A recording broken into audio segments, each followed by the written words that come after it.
നമസ്കാരം. ശിവാനന്ദ ലഹരിയിലെ 61-ാമത്തെ ശ്ലോകം.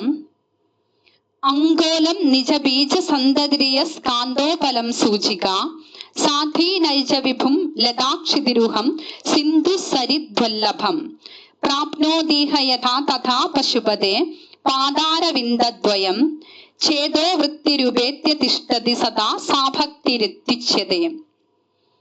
ഇഹ ഈ ലോകത്തിൽ നിജ ബീജ സന്തതിഹി തന്റെ കായ്കൾ അങ്കോലം അങ്കോല വൃക്ഷത്തെയും സൂചിക അയസ്കാന്തോപലം ഇരുമ്പ് സൂചി കാന്തത്തെയും സാധ്വി നൈജ വിഭും പതിവ്രതയായവൾ തന്റെ പതിയെയും ലതാക്ഷിതിരുഹം വള്ളി മരത്തെയും സിന്ധുഹു സരിദ്വല്ലഭം നദി സമുദ്രത്തെയും യഥാപ്രാപ്നോതി എപ്രകാരം പ്രാപിക്കുന്നുവോ തഥാ അപ്രകാരം ചേതോ വൃത്തി മനസ്സിന്റെ വൃത്തി അല്ലെങ്കിൽ പ്രവൃത്തി പശുപതേഹേ പാദാരവിന്ദദ്വയം പരമശിവന്റെ പാദാരവിന്ദങ്ങളെ ഉപേത്യ പ്രാപിച്ചിട്ട് സദാ തിഷ്ഠതി യത് എപ്പോഴും അവിടെ തന്നെ ഉറച്ചു സ്ഥിതി ചെയ്യുന്നതിനെയാണ് സാ ഭക്തിഹി ഇതി ഉച്യതേ ആ അവസ്ഥയെയാണ്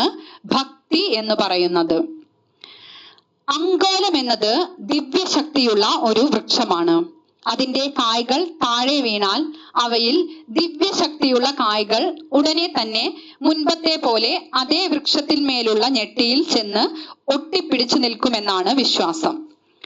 ആ കായ്കൾ തെരഞ്ഞെടുക്കാൻ വൃക്ഷത്തിന്റെ ചുവട്ടിൽ വെണ്ണീർ പരത്തിയിടുന്നു. ഈ കായ്കൾ ഔഷധവീര്യമുള്ളവയാണ്. അഴുത്തിൽ മരം എന്നാണ് ഇതിനെ പറഞ്ഞു വരുന്നത്. ഇവിടെ ഭക്തിയുടെ ഭംഗിയായതും ശാസ്ത്രീയവുമായ നിർവചനം ചെയ്തിരിക്കുന്നു. ഭക്തി എന്നത് ആചാരങ്ങളുടെ ഒരു കൂമ്പാരമല്ല, മനസ്സിന്റെ ഒരു വൃത്തിവിശേഷമാണ്. ഭക്തന്റെ ജീവിതത്തിലാകെ ഒരു സമൂല പരിവർത്തനം വരുത്തുന്നതാണ്.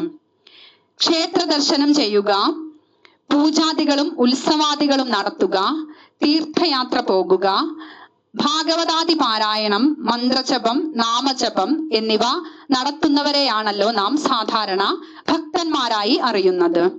ഇവ ഒന്നുപോലും ഭക്തലക്ഷണമായി ഭഗവാൻ ഗീതയിൽ ഭക്തിയോഗം എന്ന 12-ാം അധ്യായത്തിൽ സൂചിപ്പിച്ചിട്ട് പോലുമില്ല. ഈ പറഞ്ഞവ ഭക്തി ഉണ്ടാവാനുള്ള ഉപാധികൾ മാത്രമാണ്. ഭക്തി ഉണ്ടായ ശേഷവും ഇവ ചെയ്തേക്കാം, ചെയ്തില്ലെന്നും വരാം. പരപ്രേരണ കൂടാതെ മനസ്സ് ഭഗവാനെ മാത്രം ചിന്തിക്കുന്ന പരമമായ അവസ്ഥയാണ് ഭക്തി. അതിന്റെ ഉദാഹരണമാണ് ഈ ശ്ലോകത്തിൽ പറഞ്ഞിരിക്കുന്നത്.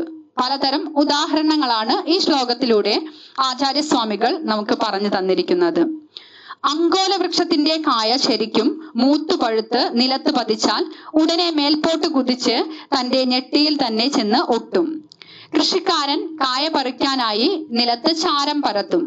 നിലത്ത് വീഴുന്ന കായയുടെ ഞെട്ടിയിൽ ചാരം പറ്റിയാൽ അവ മുകളിലേക്ക് കുതിച്ചാലും അവിടെ ഒട്ടാതെ താഴെ വീഴും.